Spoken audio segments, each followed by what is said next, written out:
Amazon and getting that book. Thank you. Tamara, anything new? Manishma, something, anything? If you're available this evening, let's be in touch, okay? Okay. Hi, Fern. I dare not ask. I will ask. Anything new? How are things? Okay. I'm glad. I'm She's not glad. answering. Okay, Risa, what happened to the rest of your head?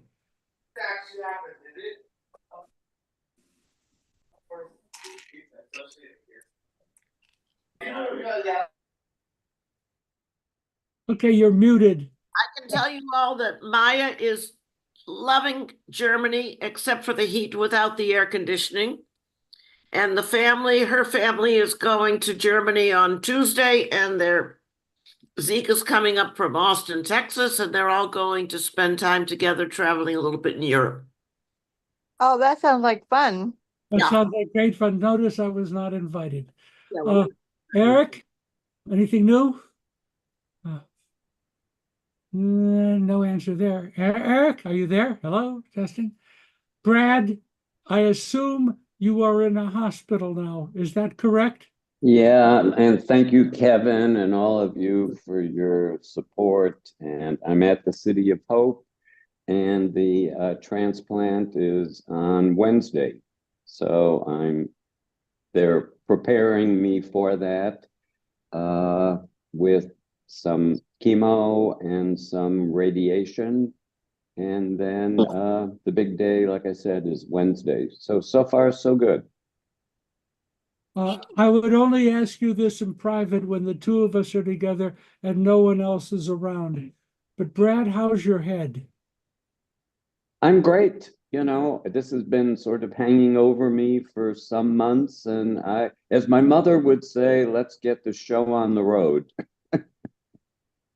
So I'm ready, willing, and able.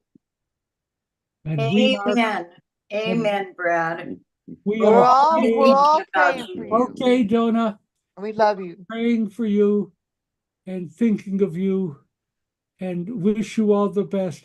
If you come out of the process quoting Latin verses, I will not be surprised. What do you think? No. Okay. Okay.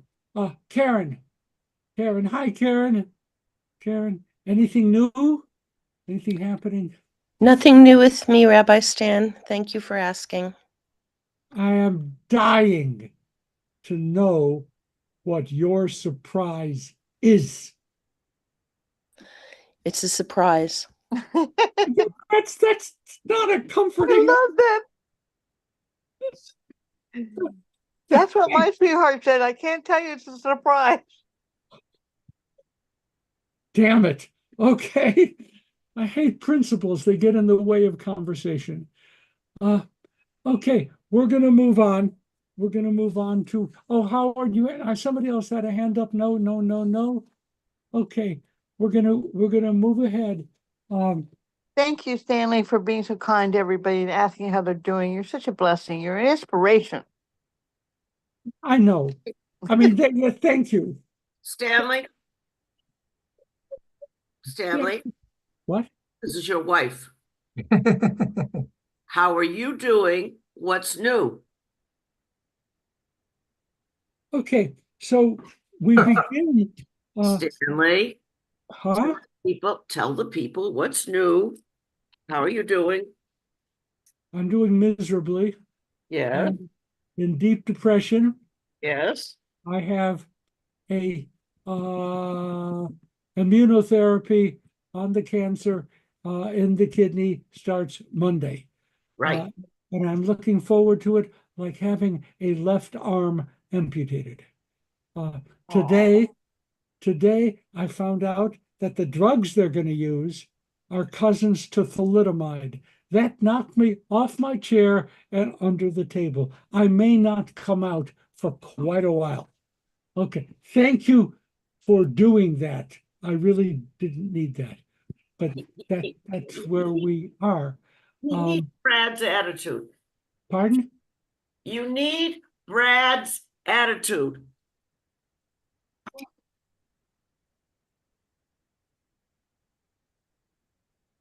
You're unhappy with me. She walks out.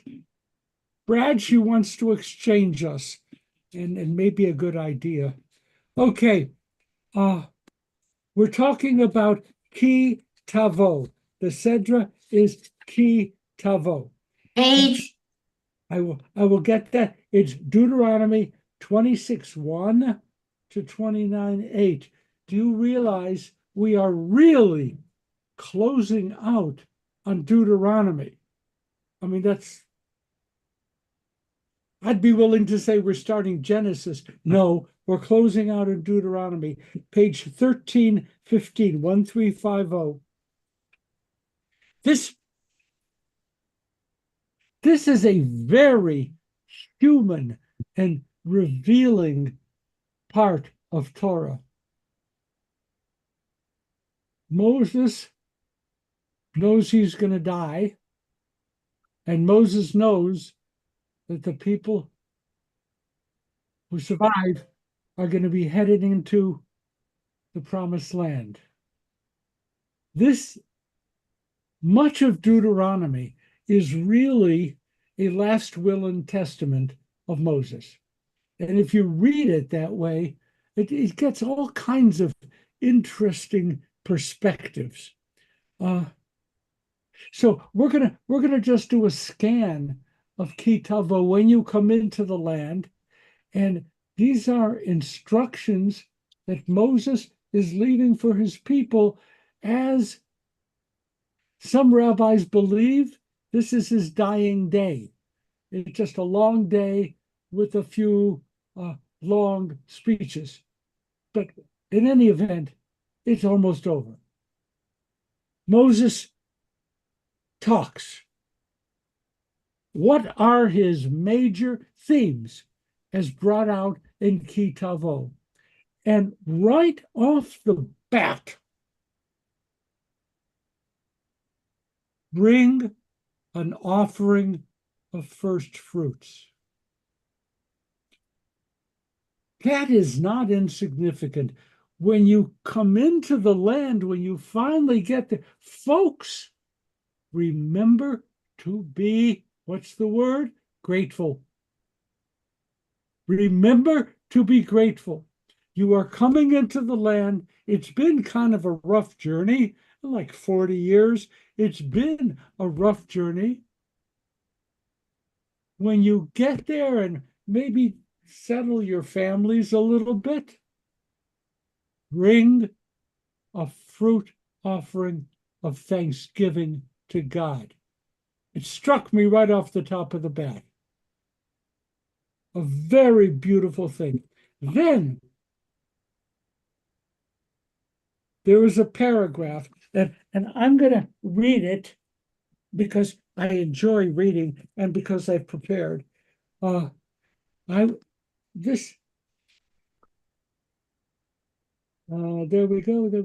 go. Oh, yes. Okay, now here it is. Let's see if among the great Judaic scholars in this group, excluding no one, if you can identify where you've heard this paragraph before.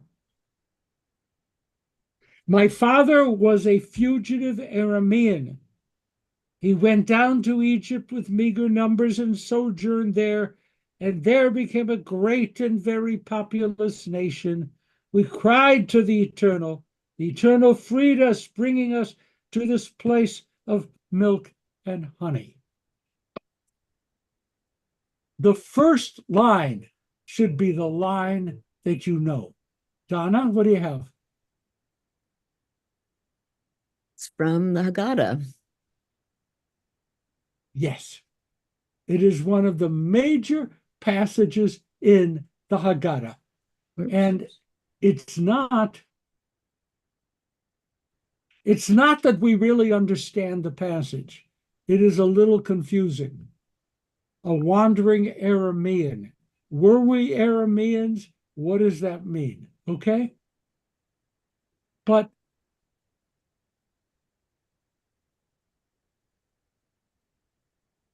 where is the nobility and royal line of the Jewish people?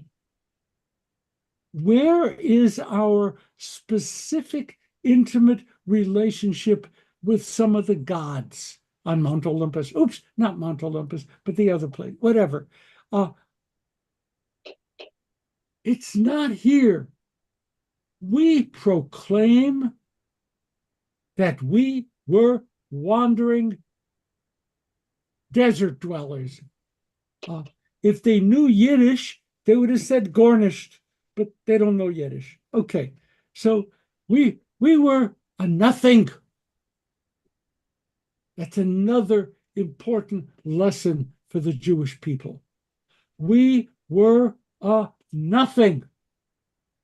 And God selected us not because of our superior brain power, great organizing ability, and great tzedakah projects. God selected us for God's own reason. And there we are. And that selection imposes a burden. Do you find, the British speaking about how they arose out of cave dwellers? It's not very, very important. We celebrate that we were wandering Arameans, and we were not very special at all.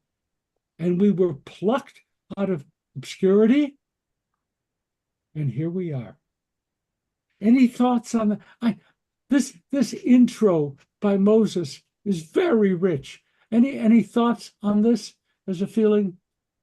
My family wandering Arameans. Yes. I see Howard, and then I see, excuse me, Steve, Howard, and Kevin. Steve, Howard, Kevin. I was going to say that it reinforces, I think, our grounding in social justice and the need to respect all people and take care of them, because nobody is better than another, and all you have to do is accept what God wants you to do to take care of others and the world, to engage in your responsibilities. Great. Yes. Okay. Howard, I got to get lost. I think it was Howard next. So where is this Aramea anyhow? Pardon? Where is this Aramea located? What is it? It's Tamara's going to have to answer better than I, but I think it's in the certainly outside of the Holy Land, somewhere near the two rivers, Mesopotamia, somewhere. Can you do better than I on that one? No, it's a major cultural people that dominated the ancient Near East. So they're Arameans. They were like we all know about the Code of Hammurabi. Hammurabi was a member of the Aramean people, and they were both a majority and rulers in places like Babylon or Iraq and beyond. And the family of Abraham came from Aramean place, and Laban was actually an Aramean. So Rachel and Leah belong to the Aramean population. It's like saying Semitic, Aramean, Canaanite. It's that sort of a term. Wow. Thank you. Like Mesopotamia? Yes. Yeah. And in fact, one of the ways for Mesopotamia in Hebrew is Aram Naharaim. That was just what I was going to ask. Two rivers. Aram of the two rivers. The two rivers. Yeah. But very much not Egyptian. No, they're not Egyptian. Oh, no.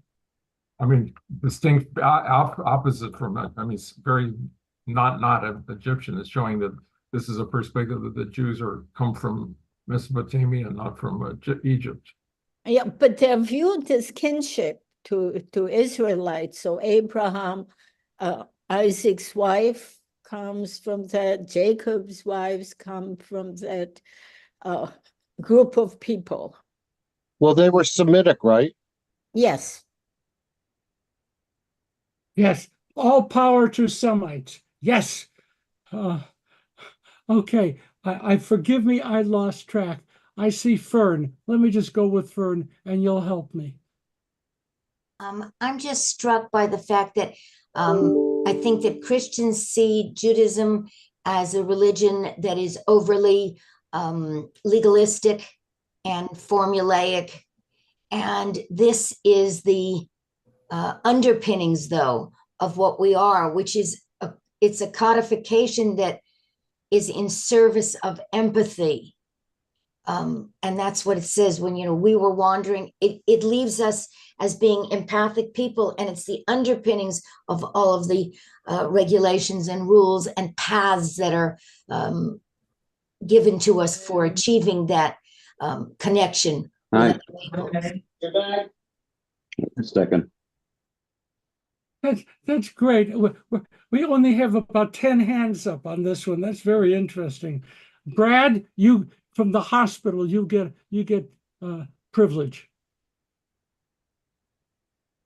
Are you there, Brad? Brad, you had your hand up, Brad. I think a nurse came in and he was diverted. Okay, all right. Kevin. So I never knew that Queen Esther was before the Exodus or before Egypt. I was just curious in terms of like timing, like how far back does that go and how far back before Egypt? Tamara, you're on. I mean, this is you're on. I don't understand. Are you saying Queen Esther before Egypt? Did I hear right?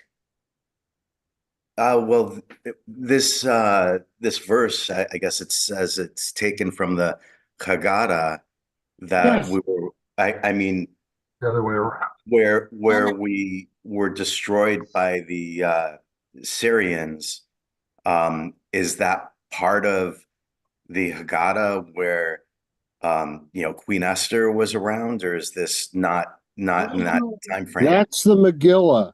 Oh, that's the Megillah. Yeah, Oh. there is no connection between the Haggadah and the I Megillah. apologize, my. Okay. No, you also have to read the insert in the Haggadah as a rabbinic insert later. It's way out of chronology. It was plucked as a statement and put into the text. Okay? It doesn't mean that this happened next. It's Kevin, it's a big text. That is to say, very important. And you're right to focus on it.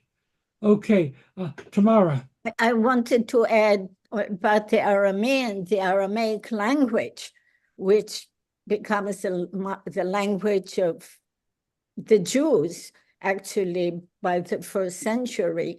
And in the Talmud is part of the legacy of these people who are the Aramean, who had been around even before there were Israelites and continued to influence. So if you really understand, the Talmud is overwhelmingly in Aramaic. And it's one of the reasons I don't like Arameans. Because if they hadn't been around, we could have studied the Talmud in Hebrew. It would have been a lot easier. Okay? I thought I'd say that. It's just bringing up ancient feelings. But yeah, the Arameans, huge impact. Hand up. Who didn't keep effective track. Good. We're all set. Oh, Tamara. All right, I may regret it, but I want to point out that the translation of Arami Oved as the wandering is quite hypothetical. Yes. The word really means everywhere else lost. So, and I like to keep that translation because it says we were lost. We were lost until God came into the story of our people. So I don't want to give up the Hebrew. You're great. That's right. By the way, do you notice in this history of the Jewish people taught by Moses in his dying hours, something's missing? Please look at it. Something's missing. Something really big is missing. Any thoughts? Okay, Mara, you have your hand up. Is it an answer or another question? Well, it was just a different comment that if you take the translation that Rabbi Eskenazi just noted, that this portion suggests that we were lost until we found gratitude. I'm there. That works. That's exactly it. That works. Okay. Can I've already gotten through one line of my lesson plan today. Thank you very much. Kevin?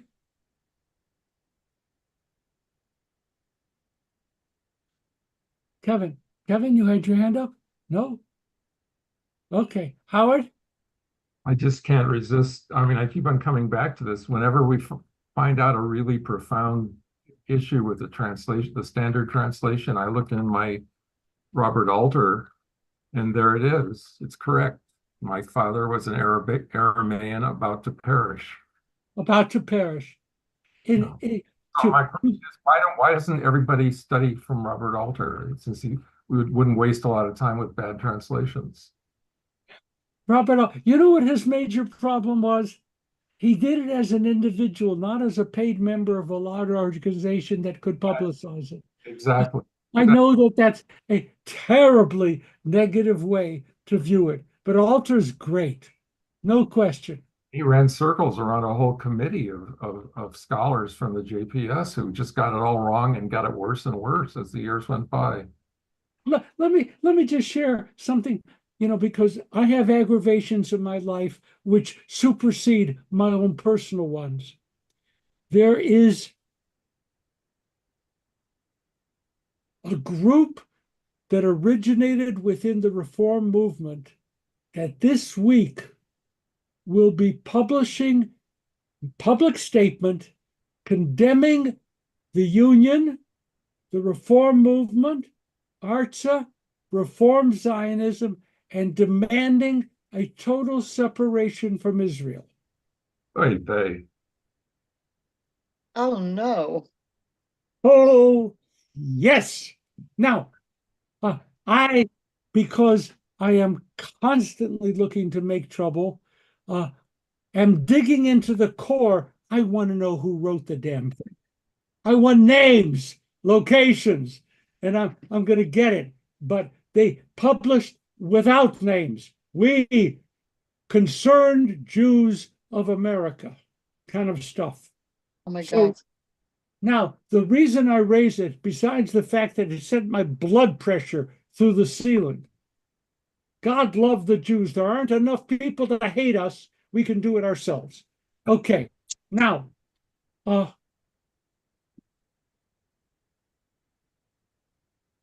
the organized liberal community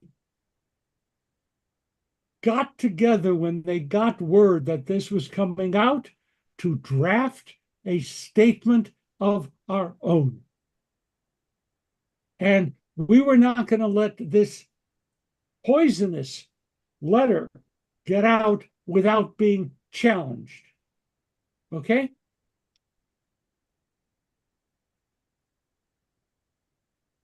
I refused to sign the reform letter until 3 of my close friends who were involved in writing it called me and said I have to. What's my problem? It's pablum. It's a statement written by representatives of 6 or 7 major organizations, And by the time they were done with it, it is, a lion without teeth. And I didn't like it at all. But apparently, I am going to sign it because that's all we have. And because, when your friend asks you to sign something, you sign. But this is a mess. The deal of writing something that can appeal across the board and still be substantive is extremely difficult. And in a sense, that goes back, Alan, that goes back to the question, why is an Alter's translation, the group translation? And I said that the answer is it's not sponsored by a major organization. This is what really goes on behind the scenes. It makes you weep. But my last conversation with Stephen Windmuller, who was my close buddy and were involved with this, was, don't worry, Stan, it'll work out. Steve Miller. I'm really perplexed by the translation of Oved because I have a totally different translation in what I'm using, which is the Schottenstein. Yes. And it says, an Aramean tried to destroy my forefather, and he descended to Egypt. Well, tried to destroy doesn't sound to me like lost or wandered. Yes. That is a translation that is at home in the Orthodox community. But I'm going to shift over to Tamara, of course.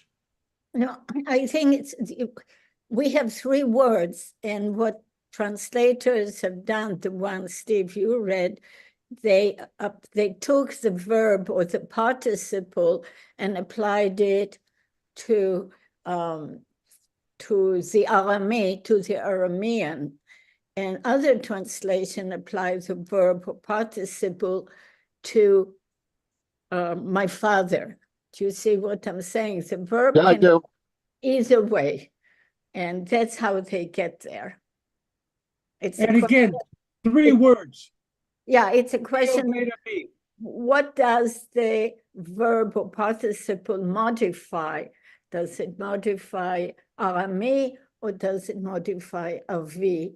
And most assume it refers to who Avi, my father, was, which I think, given the grammar of the whole rest of the passage, is more accurate because the father is the subject all the way throughout. So it makes better sense to take that. But that's where it comes from. You understand what we're doing? This is like deep rabbinic conversation on 3 words. And then when they do it in Aramaic, it gets worse. Okay, Donna, then Howard, I got to get back to this. Okay, I'm going to get back to that, but I have a question about, you were talking about Queen Esther. Is Shopastan, that's a Persian name, right? But that's I'm asking about Queen Esther and languages, and you can talk about Aramaic and what Tamara was talking about, breakup, and I got what y'all are talking about. I just have a question. Is Shopastan, is that a Persian? That's a Persian name, right? I'm just curious. I'll look it up, Rabbi. Don't worry. I don't mean to confuse you. But my late husband's a Persian Jew. So I'm not confused. I'm in disagreement. And I do it politely by looking confused. Okay, I'll just look it up. Thanks. Howard? I just have to share something that I found out last week, which is that in a Sefaria, you can double click on a word and you get a lot of information, a big dictionary. I could read it to you for Obed, for example. Very, very, it's just amazing because it's not just one dictionary, it's a lot of dictionaries. And Thank you, Howard. Double click on any word in Sefaria. It's Hafokbo, v'hafokbo, kikulebo, Aramaic. Oh, cool. Go over it and go over it because everything is in it. Right. I love that. Now, you did not answer my question, and I'm hurt. What is missing in this opening statement of the founding of the Israelites and so forth and so on? What's missing here? Something big.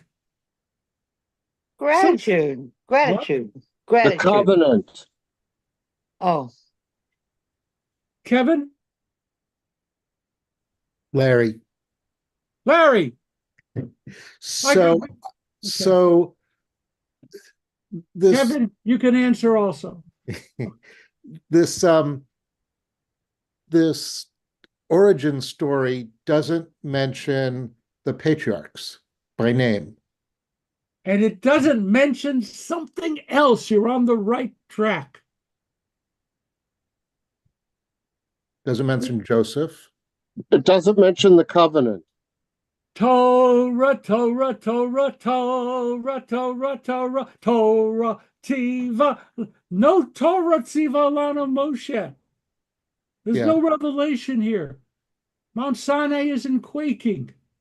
It doesn't even exist in the narrative. That's all. That strikes me as mildly significant. That you have such insight. No,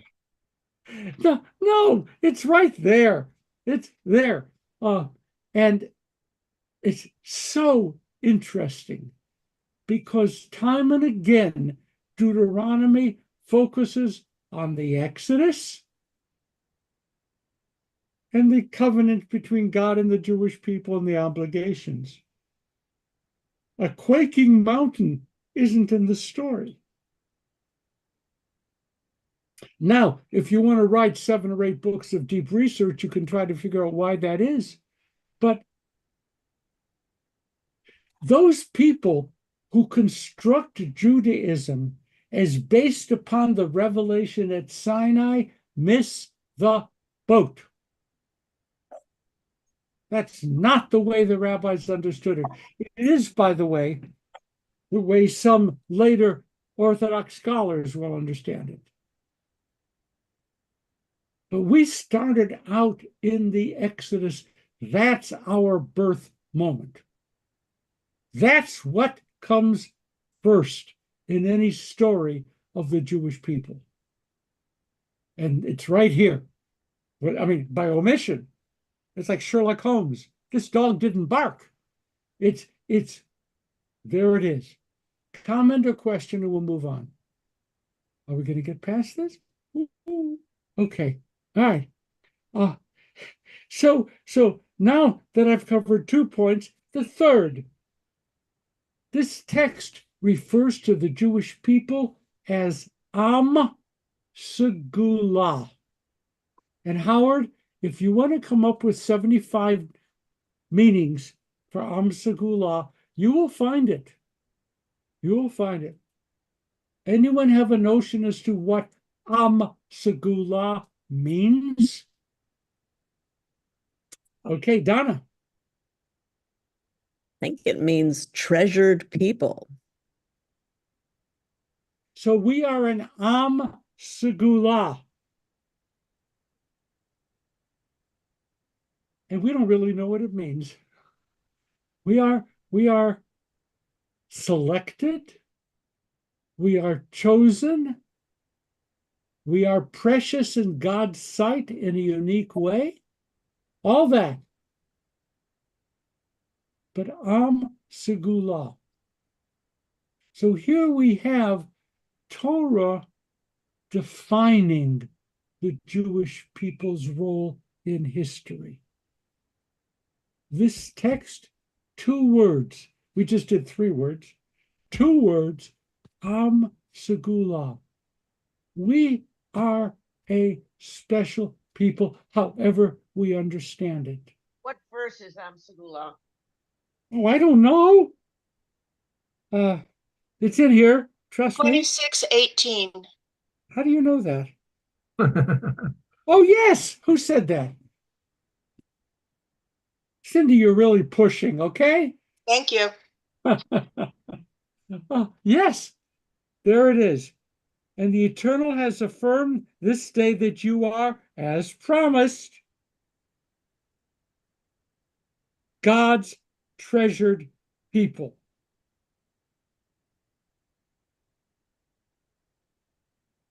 And it doesn't even say promised. As God said to you, God proclaimed. This is very tricky and very, very beautiful. You are, what does that mean if we could communicate to our children and grandchildren, nephews and nieces, and all those funny people? What does that mean if we could communicate to them that whatever the historical truth, we Jews have not viewed ourselves as ordinary? Okay? That's not the same as better. But we didn't view ourselves as ordinary. We are an Am Segula. Whatever that means, it means something in the Hebrew, and I'm happy to live with the Hebrew because I've never found a translation for the English. Am Segula. Tamara, is it related to the Segol? You don't know? I don't know either. Okay. Okay, here, guess what?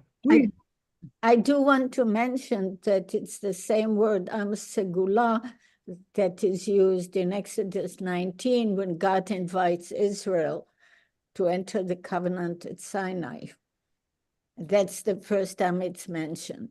It only appears 8 times in the whole Bible, so we don't really have, and mostly in Deuteronomy. We apply to it the meaning that we feel somehow works.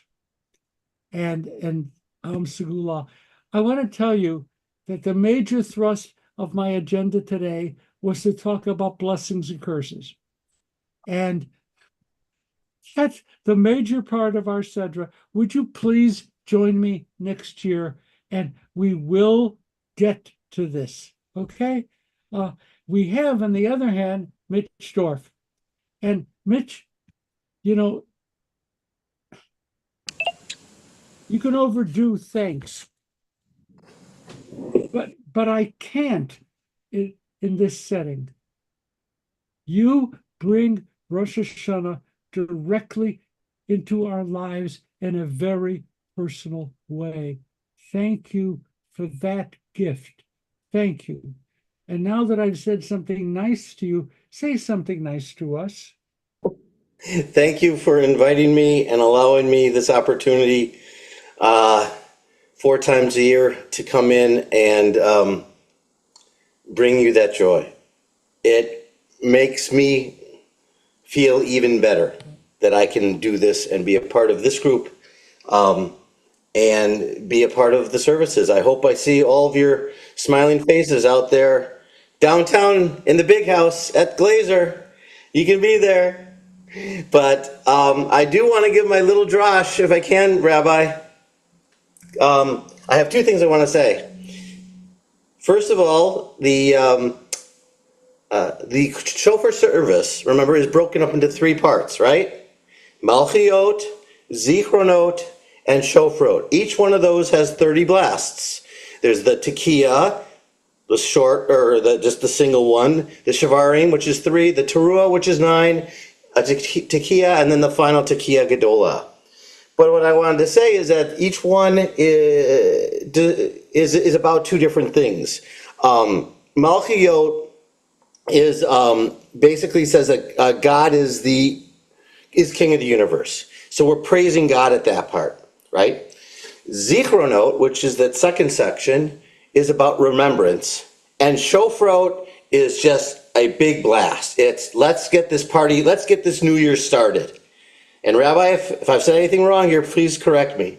So when you, 2 weeks from now, when we go through that, think about that. And if you happen to hear my son and I play, and I did this last year, maybe next week I'll demonstrate it if I have a little more time.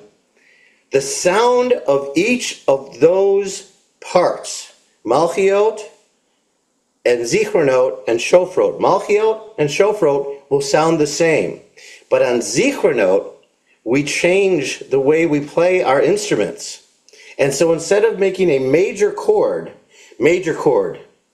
right? Do, so, do. Everyone knows Sound of Music, right? Do, re, mi, fa, sol, la, ti, do. So if you take a root and a third and a fifth and octave, do, mi, so, that makes a major chord. And our instruments naturally, somehow God bless, however it happened, we make a major chord. But if we invert how we play it, we make a minor chord. And so if you make a minor chord, if you're not that musically inclined, I wish I had a keyboard here, that sounds a little more melancholy. And we do that during Zichronot, during remembrance. And it's nothing that maybe people can pick up, but it's a different sound. So we try to do that to differentiate so that we can create different feelings throughout the service. So think about that. We can talk about that maybe more next time. There's one thing I do want to say, and it's kind of it's a question. What makes a shofar kosher? And I will, or what kind of animal can you use to get its horn and blow the shofar? And I will answer it for you. First of all, the shofar needs to be curved. I'll ask you guys, I will ask now the group, why do you think the shofar needs to be curved? Unmute, and if anyone has an idea. No one? The sound lasts longer. Great answer. Not correct. Famous for that. Let me show you something. You say it. When we go in front of the ark and we do the Amida, what do we do? Bow. The curve of our spine. As we bow to God, the shofar must have curves in it. Some shofars will look straight, but they're spiral. They kind of come up from an ibex. Now, what kind of animal do you think a shofar has to come from? I actually already gave up part of the answer. A kosher animal, except for one. Cow. What? Cow. Why? Because Rabbi told us that earlier. Did you say why the cow? Golden calf. Because of the golden. Yeah. You can't use a bull, you can't use a cow. This is an African kudu. It up, they got two of them, kind of look like that. So that's my little drosh on the shofar today. And we're getting close to the time. So I think that was a lot of fun last week, Rabbi, when we all did the calls together. I think that was beautiful, but I wanted to thank Cindy for reference the fact that I did something right today. Rabbi, I told you your group pays attention to you. Listen to you. By the way, where were you last night? I missed you. I'm missing you. So what we're gonna do is Shvarim, Tekiah. Then we'll do Shvarim Trua and Tekiah. Okay. Right. So there are three things. So let's say the first one together. Tekiah. Shvarim Trua. Shvarim Trua. Tekiah. Yeah. Shabbat shalom. Have a great week. I will see you next Saturday. Shalom. Thank you. Shabbat shalom. Thank you. Shabbat shalom. Wow, that was beautiful. If anyone asks what you guys do during Chevra Torah, don't get started.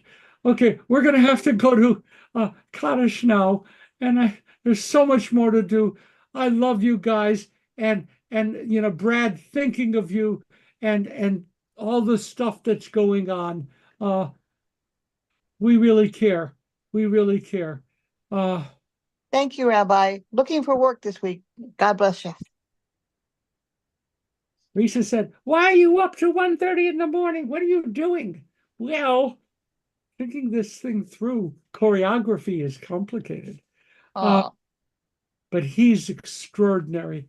A lay person, not a rabbi, not a Kohen, one of us. And he has become a sacred vessel. That's pretty exciting. Those who have passed away during the past month: Barbara Bergen, Sylvia Gross, Sam Roth, Howard Schechter, Mark Jan Bamberg. Yortsites that occurred during the past week: Robert Adlin, Solomon Agai, James Backrack, James Bacon, Erwin Bernstein, Francis Barres, Lillian Bloom, Henrietta Bloomer, Lena Brandis, Ethel Brauda, Stephen Sinclair Butterworth, Barnett Cooperman, Suzanne Koretz, Carol Jean Davis, Frida Deutsch, Sue Dorskin, Richard Epstein, Anna Fine, Milton Fox, Nathan Friedman, Ray Gertzman, Henry Gavin, Don Geller, Larry Gershman, Betty Haddon, Dolores Sarah Heller, Marsha Lewis Hervey, Gail Hughes, Razel Hyman, John Jaffe, Lillian Katz, Jay Kessler, Victor Kessler, Molly Kirshner, Lisa Kraft, Evelyn Kramer, Leo Kramer, Elsa Cunin, Adele Laxer, Harriet Levy, Alfred Levin, Sybil Adlin Lewenstein, June Love, Linda Lubitz, Lillian Lynn, Louis Mallon, Lawrence Frank Mandelberg, Lillian Marion, Edward Matlin, Charles Melvoin, Ethel Metzner, Bernice Miller, Harry Miller, Nathan Milner, David Nitka, Pearl Orloff, Tina Ostro, Nancy Tompkins Overland, Bruce Packman, Bernard Palanker, Albert Peskin, Parviz Pernazar, Cassie Plutus, Etta Robin, Sidney Robinson, Joseph Roseman, Helen Luff Rosenberg, Helen Roth, Richard Harry Roth, Zelda Roth, Dorothy Sachs, Lena Silver, Leon Silver, Morley Sklar, Helen Snyder, Scott Elliott Schraberg, Ellen Stein, Myron Sturman, Zygmunt Stock, Douglas Sussman, Judy Tallman, Eileen Taub, Bruce Telkholtz, Norma Temkin, Miriam Ullman, Harold Victor, Anatoly Vukman, Lorraine Weintraub. If there are other names to be remembered now, please speak their names aloud or in your hearts. We mention as well the names of those who died in defense of the United States, died in defense of the state of Israel, were lost through senseless acts of terror, or who have no one to say Kaddish for them. We join with all of them as we say, Yitkadal, Yitkadash, Shmei Rabba, V'almati V'amlich Malchutei, V'chayechon of Yomechon, Uv'chayedecho Beit Yisrael, Hagalah B'zman Kariv B'imru, Amen. Amen. Eish Mei Rabba Ora Galam Lalei Amai Yitbarach Yishtabach Yitbar Yitzoman Say Yitadar Yitkaleh Yitalal Yeidekudusha Yichu Leila Yaber Chata V'Shirata Tushkata Nechamata Da'amiran Yalma V'Imru Amen. Amen. Shama Rabba Shlim Shemaya Chayim Leinu B'Al Kol Israel. Amen. Amen. Oseh Shalom B'Mrobav Say Shalom Aleichem. Leinu B'Al Kol Akol Yisrael. B'Mro. Amen. May God, who makes peace in the high places, make peace in our hearts, make peace in our homes, make peace in the household of Israel, make peace among all the families and nations of earth, and let us say, Amen. Amen. I'm going to ask totally out of structure, that before we break, we take 30 seconds and offer private prayers for Brad's strength and healing. Just take 30 seconds.